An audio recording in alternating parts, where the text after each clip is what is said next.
2 acre கரும்பு எரிந்து நாசம். அரியலூர் மாவட்டம் திருமானூர் ஒன்றியத்துக்கு உட்பட்ட திருவெங்கனூர் கிராமத்தை சேர்ந்தவர் மணிவேல். வயது 43. விவசாயியான இவர் அவரது 3 ஏக்கர் நிலத்தில் கரும்பு பயிரிட்டு சொட்டு நீர் பாசனம் மூலம் விவசாயம் செய்து வருகிறார். தற்போது அந்த கரும்பு பயிர் அறுவடைக்கு வந்த நிலையில் நேற்று முன்தினம் 1 ஏக்கர் அளவில் கரும்பை வெட்டி ஏற்றியுள்ளார். தொடர்ந்து மற்ற 2 ஏக்கர் கரும்பையும் அறுவடை செய்ய இருந்த நிலையில் நேற்று முன்தினம் இரவு மர்ம நபர்கள் அவரது வயலுக்கு தீ வைத்து தப்பிச் சென்றுள்ளனர். இதனால் 2 ஏக்கரில் இருந்த கரும்பு மற்றும் சொட்டு நீர் பாசனத்திற்காக போடப்பட்டிருந்த 3 லட்சம் மதிப்பிலான பைப்லைன் அனைத்தும் தீயில் கருகி நாசமானது. இதுகுறித்து அவர் கீழ்ப்பழுவூர் போலீசாரிடம் புகாரும் மாவட்ட ஆட்சியரிடம் மனுவும் அளித்துள்ளார்.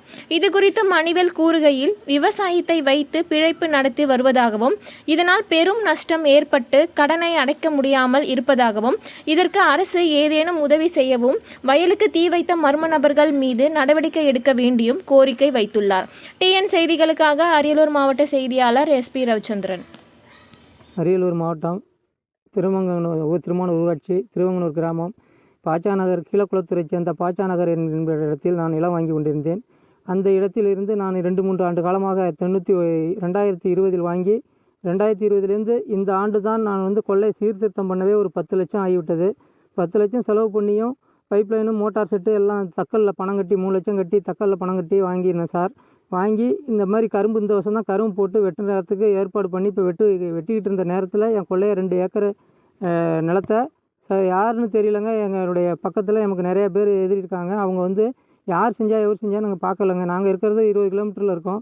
என் கொள்ளையை கொளுத்தி விட்டுட்டாங்க. கரும்பு சொட்டு நீர் போட்டிருக்கேன். சொட்டு நீர் போட்டு சொட்டு நீர் எல்லாம் போயிடுச்சு. பைப்லைன் எல்லாம் போயிடுச்சு. எனக்கு மாவட்ட ஆட்சித்தலைவரும் CM அவர்களும் முதலமைச்சர் அவர்களும் எனக்கு இதுக்கு தகுந்த நடவடிக்கை எடுத்து போலீஸ் மூலியமாக எனக்கு ஆய்வு செய்து கொடுக்குமாறு விரும்பி கேட்டுக்கொள்கிறேன்.